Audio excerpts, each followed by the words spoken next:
everybody, it's me Blanche and welcome to Feast in the Middle East, and today we are going to share with them a recipe that's literally 2,000 years old, and it's popular not only in the Middle East but in Eastern Europe, celebrated every December 4th, so stay tuned.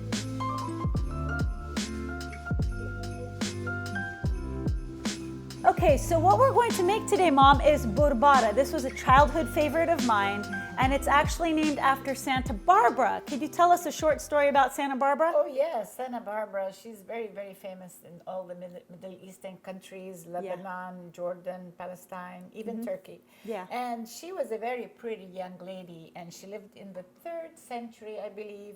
And the father was atheist. He didn't believe in Jesus. A pagan. So this person who took care of her introduced her to Christianity, and she became Christian. So the father found out, and he got really mad, very upset. So he killed the person who was taking care of her, and he forced her to give up Christianity, and she refused. Wow. This infuriated the father. He got so mad at all this.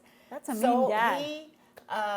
He was a governor of the whole area, so he had her put to death, and so literally killed her with his own sword. The story is... No, I know the later. So he was going to kill her, but she ran through a wheat field. Yes. And the wheat grew behind her. This is my Aunt Bahia would tell us. And the wheat grew instantly, and she hid. In the wheat fields. Yes. Well, so to commemorate Santa Barbara and the wheat fields that saved her when she was escaping her mean dad, we make a dish called Burbarrah, and it's made with wheat berries. Now, these wheat berries, you could buy 2 kinds of wheat berries, one with the shell, one not with the shell. We advise to get the one not with the shell because it cooks a lot faster.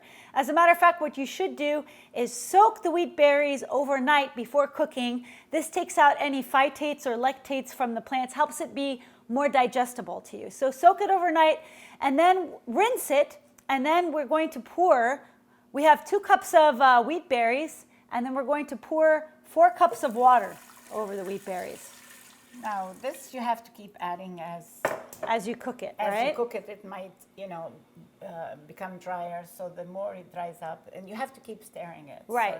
So it's a kind of porridge that's slow cooking. We're going to let it boil, but we're going to add some spices, and it has this... Once you cook Burbarrah in the kitchen, it gives a beautiful aroma, like a spicy aroma, sort of like spice cider. Yes. I really like the aroma. And you get it from, one of them is 2 cinnamon sticks. We're going to plop them in there, a couple of cinnamon sticks. Mom, you have, this is, let's see, here we have some cardamom, and you said nutmeg. How much of each should we put? I would say about cardamom, about half a teaspoon. Okay. About half a teaspoon. Okay. Sprinkle that. And this is the nutmeg, another half a teaspoon. Nutmeg is strong, so a little goes a long way. Okay.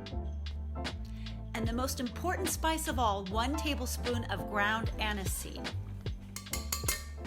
Here's my addition, Mom, as I know that Aunt Bahia used to put a ton of sugar in this.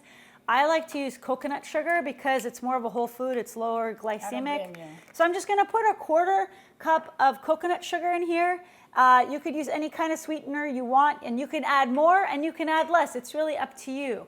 And so what we're basically going to do is wait for this to boil. Then we're going to reduce the heat and simmer for, I would say, 2 hours. I think a simmering of 2 hours is pretty good. Some get cooked faster than the other. Maybe 1 hour is enough. Some maybe, depends on the... You want it to have sort of a porridge consistency, a little bit soupy, so that you can pour it in bowls and add toppings to it. Yes. And as far as the wheat... Like a cream of wheat or something. Yeah, like that. kind of like cream of rice or cream of rice. Or oatmeal. It's kind of like oatmeal. Yeah.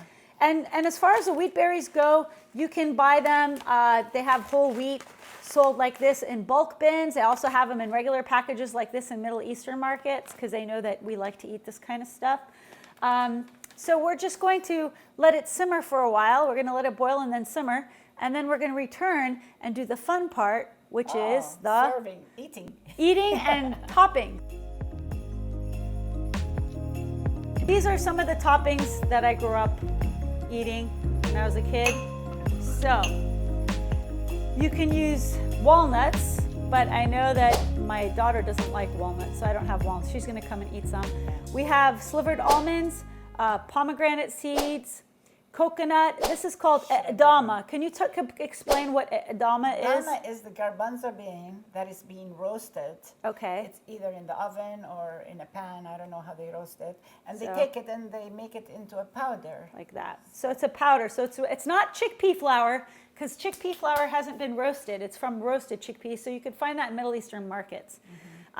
We also have some cranberries, some yellow raisins, and chocolate chips is not conventional. This is the American part. I remember when I was a kid, my grandparents would give me either chocolate chips and even M&Ms and lemon drops. Lemon drops, remember? The lemon drops was funny because that wasn't even in the custom. Yeah, they added lemon drops. Don't ask me why, but somehow when you put the lemon drop in and it melts inside the porridge, it gives it a lemony, sweet flavor. Very good, yeah. And it actually worked. It's probably why I have so many cavities. Like, so, okay, we're gonna wait for this to boil and then we're gonna do the fun part with the toppings. I'm excited, Mom. Yeah. 2 hours later. So, Mom, this is popular not just in the Arab world, but it's also popular in Malta, in Cyprus, in Greece, in Eastern Europe. They eat this in Greek and Christian Orthodox communities. So that's why this has been around literally for 2,000 years, probably since Santa Barbara was alive. Yes. So that's why we call it Burbarrah, means Barbara in Arabic. And yes, there are Christian Arabs all over the world. I know a lot of you find this shocking, but we are one of them, and we have been celebrating this tradition since I was a kid. And now I'm going to pass it on to my daughter. Yeah. Come here, Natalia. Natalia is making her debut, my little Hi Alex. guys. I'm really ready to eat some stuff. So Okay. what do we have here? Okay, Natalia, I know you're not used to porridge, but this is fun. This is what I used to eat when I was a kid. And I know it seems weird, but it's super healthy. And it has a yummy smell, kind of like apple cider. Don't you think it kind of smells like apple cider? It smells kind of like cinnamon. It does. Well, that's because we put cinnamon in there. I love And so you cinnamon. can customize your bowl and put what you want. And then I even added some raisins And toward if you the like end. it sweeter than this, you could always add sugar to it. No, you never told me that when I was a kid. See, she likes to feed the grandkids sugar, but not the kids sugar. No, it's not that. Anyway. This is a matter So, of so what I used to do as a kid is watch this. So I used to put chocolate chips and mix it up right away because then the chocolate chips would melt and give it, that's what I did. Okay, I'm just showing you what I did as a kid, right? So the chocolate chips would melt kind of like a big chocolate chip cookie porridge. And then I'd put some coconut on top and some almonds and some pomegranate seeds. And some cranberries. Oh no, not I like the yellow raisins. So you put what you like and tell me what you think. So guys, go ahead. That's how I would put do what it. you like. You do it the way you like. I know you. Okay. Yeah, I'm gonna put everything. Okay, just put I everything. didn't know the chocolate was gonna melt like this. Is it good? To be honest, I've never had porridge before, like ever. It's not bad. You like it? Okay, this is someone who's never even etten oatmeal her entire life. I've never had oatmeal. She only wants like bacon and eggs or sausage or whatever. You like it? I'm gonna put She like, just- a lot more stuff. Yeah, just load it up. That's the fun thing is loading That's it the up fun, with loading toppings. up with Here you go, Mom. toppings. Yeah, I will. Yeah, here we are. So that's what this is all about, is about starting traditions, keeping traditions, and passing them on. And so now you guys are part of our virtual family. And especially if you are Christian, I mean, if you're not, who cares? You could also try this too. It's just a delicious, you can eat this for breakfast. It's a different alternative to oatmeal. And you could eat it any time of day, really. But this just brings back so many good memories for me, and I hope it brings good memories for you too.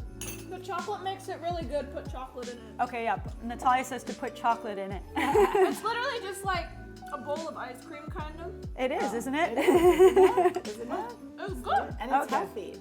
Oh, it's And healthy. it's healthy, and it's really fun when you eat it December 4th and it's cold outside. Yeah. And you have a full pot boiling. That's heaven. So Natalia, what should our viewers do if they want to catch more recipes? Subscribe, hit that bell, and comment below. And comment below. Thank you. Comment below You if you heard like it the from chocolate. Natalia, so do it. And go to feastinthemiddleeast.com for more recipes and to learn more about my upcoming cookbook, guys. I like that. This is so good. I am now accepting pre-orders for my brand new cookbook. This hardback book is full of meticulous recipes, family stories, and beautiful photos. Just go to feastinthemiddleeast.com and click on the cookbook tab. Order before December 20th, 2019 and get 10% off as my gift to you. Just use promo code FRIENDS10. Thank you for joining me, and please subscribe to my channel for more Middle Eastern narratives and recipes you won't get anywhere else.